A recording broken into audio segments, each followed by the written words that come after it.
நான் இந்தியாவுக்கு வரைக்கலன்னா ஆயுதம் கொண்டு வரையலாது. இந்த ஆயுதம் கொண்டு வரையில நான் உன்னை சுற்றுப்பேன்டா. தமிழ்நாடு எங்களுடைய தமிழீழ தேசத்தை அங்கீகரிக்கிறது. அவன் பக்கத்தில் வாங்கி குடிக்கிற நாய் இங்கே வந்து குலைச்சிக்கிட்டு இருக்கு ஒரு நாய். வெறுமனே சிரட்டைகளிலே பாலை குடித்து கொண்டிருக்கின்ற எங்கண்ட கஜேந்திரமார் பொன்னம்பலமோ இல்லாட்டி பாவம் உங்களோட பேரை சொல்ல வைக்க இருக்கடாப்பா சொல்லல. அவர்கள் தேசியம் கதைக்கிறா என்பதற்காக பார்க்கிறாடே சுற்றுப்பட்டா. இப்போதான் இருக்கு ஒரு 6 மாசம் 7 மாசம் கழிச்சு உள்ள வந்திருந்தீன்னு வச்சுக்க தப்பிச்சு போ. அவன் தன்னுடைய தாயினுடைய பாலைத்தான் குடிப்பவனாக இருந்தால் என்னோட சேர்ந்து இன்றைக்கு எங்களுடைய தமிழீழ தேசியம் தொடர்பாக கதைக்கலாம். அவனுக்கு பிரச்சனை ஆமகரி தின்னா இல்லையான்னு டேய் உங்களை எல்லாம் டேய் முது எலும்புள்ள எவனாவது இருந்தால் முன் தேசிய தலைவருடைய பேரை இந்த ஸ்ரீதரன் இந்த கஜேந்திரமார் பொன்னம்பலம் எவனாவது இருந்தால் கதைத்து பார். பெத்த தாயை காட்டி கொடுக்கிறோம், தங்கையை காட்டி கொடுக்கிறோம், அக்காவை காட்டி கொடுக்கிறோம், ஒரு தமிழ் இனத்தை காட்டி கொடுக்கிறோம்.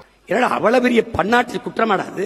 உயிருக்கும் மேலான இதுவரை இந்த மண்ணிலே கொலை செய்யப்பட்டு கற்பழிக்கப்பட்டு சிதைக்கப்பட்டு அளிக்கப்பட்ட என் இனத்தின் வரலாறுகளுக்கு இன்றைய தினம் மே 18 எங்களுடைய தமிழ் மண்ணின் ஒரு தமிழீழ பாராளுமன்ற உறுப்பினர் என்ற அடிப்படையில் இன்றைய தினம் என்னுடைய வீர வணக்கங்களையும் அதே நேரத்திலே என்னுடைய அஞ்சலிகளையும் செலுத்தி கொண்டு மே 18 ஒரு இனப்படுகொலை, ஒரு இனம் அழிக்கப்பட்ட நாள், ஒரு இனம் சிதைக்கப்பட்ட நாள், ஒரு போராட்டம் காட்டி கொடுக்கப்பட்ட நாள்.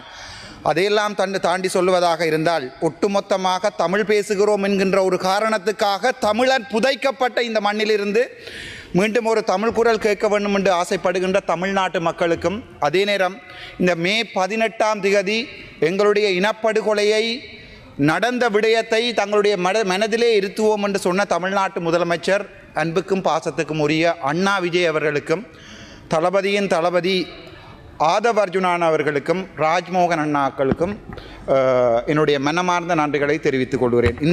இந்த பயணம் இந்தியாவிற்கான எனது இந்த பயணம் என்னை பொறுத்த வரைக்கும் மிகப்பெரிய வெற்றியை தந்திருக்கிறது. அரசியல் தெரிந்தவர்களுக்கு அது நன்றாக தெரியும்.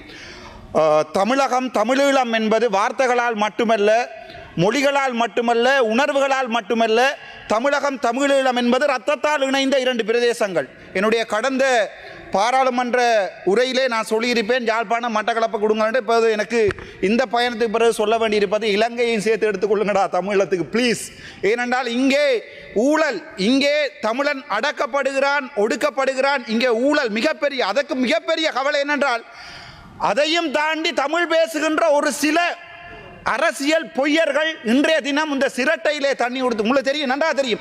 இதில் தமிழ் கேட்டுக்கொண்டிருக்கிற, தமிழிலே கேட்டுக்கொண்டிருக்கின்ற யாருக்குமே அல்லது சிங்களத்திலே உரையை கேட்டுக்கொண்டு இருக்க தெரியும். இந்த பாராளுமன்றத்திலே சிங்கள பாராளுமன்ற உறுப்பினர்களும் தமிழ் பாராளுமன்ற உறுப்பினர்களும் எங்களுடைய கதிரையில் இருக்கின்ற சபாநாயகரை கூட நான் அக்கா என்று தான் பாராளுமன்றத்தில் கதைப்பேன். ஆனால் தமிழனுக்கும் சிங்களனுக்கும் இங்கே பாராளுமன்றத்திலே வேற்றுமைகள் இல்லை. ஆனால் இன்று பாதைகளிலே சிங்கள மக்களும் தமிழ் மக்களும் அடிபட்டுக் கொள்கிறார்கள் என்றால் இந்த பிச்சைத்தனமான இந்த அரசியல்வாதிகள், முக்கியமாக எங்களுடைய தமிழ் பேசுகின்ற அரசியல்வாதிகள், அண்ணன் ஒரு பேரை சொல்லுவோம் பாவம், எங்களுடைய தமிழ் பேசுகின்ற தமிழீழ அரசியல்வாதிகள் என்று சொல்லிக் கொண்டிருந்த அரசியல்வாதிகளால் தான் இன்றைக்கும் சிதைக்கப்படுகிறோம். இந்த மண்ணிலே சிங்கள மக்களை எதிர்க்கக்கூடாது என்று நான் சொன்னால், சிங்கள மக்களோடு சேர்ந்து வாழ்வோம் என்று நான் சொன்னால், இவர்கள் பின்னால் இருக்கிறவர்கள் சொல்வார்கள் இல்லை இல்லை சிங்கள மக்களை கொல்ல வேண்டும் என்று. ஆனால் பின்னுக்கு இருக்கின்ற ஒவ்வொரு பேரை சொல்ல எனக்கு வெக்கம். இவர்கள் ஒவ்வொரு தரம் கண்டினிலே ஒன்றாகத்தான் சாப்பிட்டு விட்டு வந்திருக்கிறார்கள். ஆகவே சரியான வெக்கம், மானம், மரியாதை இழந்த ஒரு தமிழினமாக இந்த பாராளுமன்றத்திலே பிரதிநிதித்துவப்படுத்துகிறோம் என்ற போது மிக கவலையாக இருந்தது. அந்த வகையிலே முதலமைச்சர் விஜய் அண்ணா அவர்களுக்கு எங்களுடைய மனமார்ந்த நன்றிகள். எங்களுக்கு வலிக்கிறது, எங்களுக்கு போவதுக்கு இடம் இல்லை. தமிழகம் மட்டும்தான் எங்களுக்கு இருக்கக்கூடிய ஒரே ஒரு இடம். அங்கேதான் எங்களால் வர முடியும். ஏனென்றால் தமிழகத்தில் கால் பதிக்கின்ற போதுதான் இன்னொரு அந்நிய நாட்டுக்கு வந்திருக்கிறேன் என்ற உணர்வு எங்களுக்கு இருக்காது. ஏனென்றால் தமிழகம் எங்களுடைய ரத்தம் சிந்திய இடம். என்னுடைய தேசிய தலைவர் பிரபாகரன் இன்று பாராளுமன்றத்தில் மட்டுமில்லை, முது எலும்புள்ள எவனாவது இருந்தால் முன் தேசிய தலைவருடைய பேரை இந்த ஸ்ரீதரன், இந்த கஜேந்திரமார் பொன்னம்பலம் எவனாவது இருந்தால் கதைத்து பார். பாராளுமன்றத்துக்கு வெளியே சிங்கள ஊடகங்களையும் போய் நான் என்னுடைய தேசிய தலைவன் கடவுள் என்று சொல்லிக் கொண்டிருக்கிறேன். ஆனால் சாதாரண சிங்கள மக்களை எதிர்ப்பதற்கு நான் முட்டாள் அல்ல, அப்பாவி சிங்கள மக்களை எதிர்ப்பதற்கு நான் முட்டாள் அல்ல. ஆனால் சிங்கள இனவாத அடக்குமுறை அரசு தமிழின படுகொலையை 2009 மே மாதம் 18 செய்தது, 2009 செய்தது என்பதை இன்றைக்கும் மனதில் நிறுத்தி இன்றைய ஒரு தந்தை இழந்தவனாக இந்த பாராளுமன்றத்திலே நான் கதைத்துக் கொண்டிருக்கிறேன். என்னை பொறுத்தவரைக்கும் இந்த அரசியல் என்பது எங்களுடைய தமிழ் மக்களை அழிக்கிறது. அதற்கு முக்கியமான ஒரு உதாரணத்தை உங்களுக்கு சொல்லலாம். தமிழ்நாட்டிலே இந்த 2 நாட்கள் பயணத்தின் போது தமிழ்நாட்டு மக்கள் என்னை எவ்வளவு ஆதரித்தார்கள் என்பதை தமிழ்நாட்டிலே என்னை கடந்து வந்த உறவுகளுக்கும் என்னுடைய ஊடக பேட்டிகளை பார்த்த உறவுகளுடைய பின்னூட்டங்களிலும் உங்களுக்கு தெரிந்திருக்கும். தமிழ்நாடு எங்களுடைய தமிழீழ தேசத்தை அங்கீகரிக்கிறது. வெறுமனே சிரட்டைகளிலே பாலை குடித்து கொண்டிருக்கின்ற எங்கண்ட கஜேந்திரமார் பொன்னம்பலமோ இல்லாட்டி பாவம் உங்களோட பேரை சொல்ல வைக்க இருக்கடாப்பா சொல்லல. அதால் உங்களை போன்றவர்களால் தான் எங்களுடைய தமிழீழம் மீண்டும் அழிகிறது. இந்த பாராளுமன்றத்திலே முதுகெலும்புள்ள ஒரு பாராளுமன்ற உறுப்பினர் தமிழிலே கதைப்பவன் இருந்தால், அவன் தன்னுடைய தாயினுடைய பாலைத்தான் குடிப்பவனாக இருந்தால் என்னோடு சேர்ந்து இன்றைக்கு எங்களுடைய தமிழீழ தேசியம் தொடர்பாக கதைக்கலாம். ஆனால் இது வழி, இது ஒருவனின் வழி இல்லை, ஒருத்தியின் வழி இல்லை. இசை பிரியா மட்டுமில்லை, 1000 இசை பிரியாக்கள் புதைக்கப்பட்ட மண்ணிலே என்று புத்தக கோயில்கள் கட்டப்படுகிறது. எங்களுடைய வழிகளை எவனுமே கேட்பதற்கு தயாராக இல்லை. இங்கே காட்டி கொடுக்கிறோம், பெத்த தாயை காட்டி கொடுக்கிறோம், தங்கையை காட்டி கொடுக்கிறோம், அக்காவை காட்டி கொடுக்கிறோம், ஒரு தமிழ் இனத்தை காட்டி கொடுக்கிறோம். ஒரு காட்டி கொடுக்கின்ற இனத்தோடு தான் நாங்கள் வாழ்ந்து கொண்டிருக்கின்ற போது சிதைக்கப்பட்ட ஒரு இனத்திலிருந்து உங்களிடம் கேட்கிறேன், மறுபடியும் எங்களுடைய மக்கள் நிம்மதியாக வாழ வேண்டுமென்றால் அதற்குரிய அரசியலை என்னை செய்ய விடுங்கள். ஒரு விடயம் நான் எங்களுடைய அண்ணன் சீமான் அவர்கள் அன்றைய தினத்தில் சொல்லியிருந்தார். அவன் என்னடா என்று சொல்லி கேவலமான வார்த்தைகளை எல்லாம் கதைச்சிருந்தார். அந்த நிமல ராஜபக்சே வாழ்த்து சொல்றான். அவன் பக்கத்தில் வாங்கி குடிக்கிற நாய் இங்கே வந்து குலைச்சிக்கிட்டு இருக்கு ஒரு நாய். அது அவனுக்கு பிரச்சனை ஆமகரி தின்னா இல்லையான்னு டேய் உங்களையெல்லாம் டேய் நாய், உனக்கு தமிழில் எங்க இருக்கு, தெற்கு இருக்கா வடக்கு இருக்கான்னு தெரியாது. என் தலைவன் நின்ன திசை தெரியாது. நாய் ஆடு இப்பதான் இருக்கு. ஒரு 6 மாசம் 7 மாசம் கழிச்சு உள்ள வந்திருந்தீன்னு வச்சுக்க, தப்பிச்சு போ. ஆமக்கறி திண்டாரா இல்லையா? ஏன்னா அவ்வளவு பெரிய பன்னாட்டு குற்றமாடாது. நான் இதை சொல்லி தொலைச்சிருக்க மாட்டேன். எங்க ஆளு சும்மா இருக்காம எது சொன்னாலும் அங்க போய் சொல்லுங்க பாப்பல. நீங்க ஆமக்கறி சாப்பிட்டீங்களா, ரொம்ப நல்லா இருந்தா அங்க போய் சொல்லணும். AK-74 பயிற்சி கொடுத்துட்டு அப்ப ரஷ்யாவில் இருக்கு, அதுக்கப்புறம் நம்ம கிட்ட இருக்குன்னப்பா. அப்ப இந்தியாவில் AK-74 இல்லை. இப்ப இந்தியாவிலே AK-74 சுட்ட ஒரு ஆள் நான் தான் இருக்கேன்னா, ஆமாம் அது அங்கே போய் சொல்லுங்க. அவர் சொன்னதுனால வந்து சொன்னேன், இல்லைன்னு நான் எதுக்கு சொல்றேன்?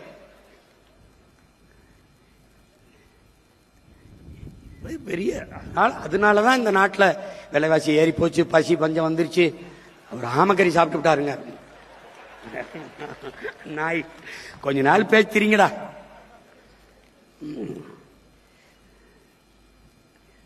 ஆனா பச்சை மட்ட வைத்தியம் உறுதிதான்,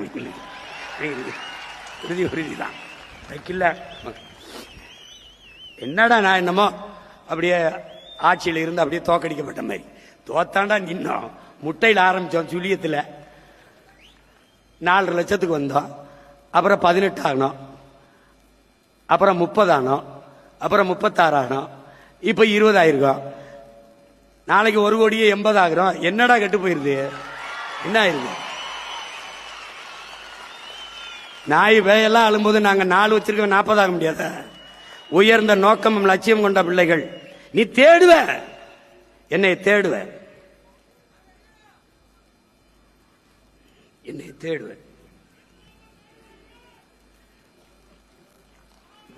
நீ என்னை கொஞ்ச நாள் விட்டு என்னை சமாளிக்கிறதுக்கு ரொம்ப கஷ்டப்படுவீங்க நீங்க. ஏன்னா நான் அடங்க முடியாத வெறியில் இருக்கேன். அதனால என் உடன் பிறந்தார்கள், என் உயிருக்கினியவர்கள், உலகம் முழுமைக்கு இருக்கிற என் உயிர் சொந்தங்கள், நம் உடன் பிறந்தார்கள், நம் தம்பி தங்கைகள், பெற்றோர்கள் எல்லாம் உன்னை நம்பி நிற்கிறோம் என்று என்னை சொல்லுகிற போது அதையே உங்களுக்கு சொல்ல நான் முனைகிறேன். நான் உங்களை நம்பி நிற்கிறேன். ஒரு விடயம் நான் எங்களுடைய அண்ணன் சீமான் அவர்கள் அன்றைய தினத்தில் சொல்லியிருந்தார். அவன் என்னடா என்று சொல்லி கேவலமான வார்த்தைகளை எல்லாம் கதைச்சிருந்தார். அண்ணே நல்லால நீங்கள் இந்தியாவில், நான் இந்தியாவுக்கு வரைக்கலைன்னா ஆயுதம் கொண்டு வரையிலாது. இந்த ஆயுதம் கொண்டு வரையில் இருந்தால் நான் உன்னை சுற்றுப்பேன்டா. நல்ல ஆழம் நீ இப்போது இந்தியாவில் ஏனென்றால் இந்திய மக்கள் நல்லவர்கள். எங்களுடைய தேசியம் கதைக்கப்படுகின்ற போது உன்னை அவர்கள் தேசியம் கதைக்கிறா என்பதற்காக பார்க்கிறாடே சுற்றுப்பட்டா நீ வந்திருந்தீண்டா யாழ்ப்பாணத்தில் உன்னை வெடி வச்சிருப்பேன். ஆனால் நிற்பது இந்தியாவில் பாதுகாப்பாக இந்தியாவில் இருந்து கொள். திரள்நிதி வரும் வேண்டு சாப்பிடு தின் மலம்களி அப்படியே இரு எங்களுக்கு. ஆனால் எங்களுடைய இனத்தை விற்காத, எங்களுடைய வலிகளை விற்காத. எனக்கு வலிக்குது, என் அம்மா சாத்திருப்பா, என்னுடைய தந்தை இறந்திருக்கிறார், என்னுடைய தாய் இறந்திருக்கிறார், கற்பழிக்கப்பட்டிருக்கிறார், எங்களுக்கு வலியடா விற்காத. அவ்வளோதான் உன்னோட கேட்கிறேன். தாராளமாக திரள்நிதி வேண்டு கொள்ளு, உன்னுடைய வயதை நிரப்பிக்கொள்ளு, எனக்கு பிரச்சனை இல்லை. இந்த விடயத்தை நான் சிங்களத்தில் சொல்ல விரும்புகிறேன். அப்பே ජනතාවට මම එකක් කියන්න සිංහල ජනතාවට. මම මෙච්චරවල දෙමළෙන් කතා කරා සිංහල කියන්න. කරුණාකරලා අහන්න. ප්‍රභාකරන්ගේ පින්දූර පුච්චලා එළිය ඔය සීන් දාලා වැඩක් නැහැ. මට ඕන්න මරාගන්න පුළුවන් නාමල් රාජපක්ෂව පාර්ලිමේන්තුව ඇතුලේ. මට ඕන්න නාමලුත් එක ඩීලයක් ගාලා නාමල් කොයි හරි නිකන් ඉන්න තරේ උන්ගේ බෙල්ලෙන් පපුවේ මට ගහන්න පුළුවන්. හැබැයි මමයි නාමල් රාජපක්ෂව දෙන්නම කතා කරලා ඉවර ගන්නවා.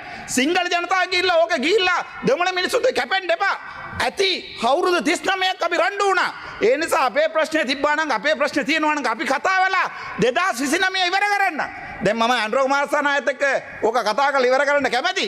හැබැයි මෙතුමා කියන්නේ දෙමළ ජනතාව අපේ ජනතාව කියලා අන්තිමට මේ නාගදීපට යන එකක් මෙයා කියලා තියෙනවා අනුරාධපුරෙන් එහාට ඔබතුමාගේ කාලය අවසන් කරු මන්ත්‍රීතුමා. සිල් ගන්න නවේ ජාතිවාදී ආසන නිසා. ඒ නිසා මේ වගේ ජනතාවත් එක්ක කතා කරන්න බෑ. හැබැයි 2029 මම මේක නාමලුත් එක්ක කතා කරලා ඉවර කරන්න.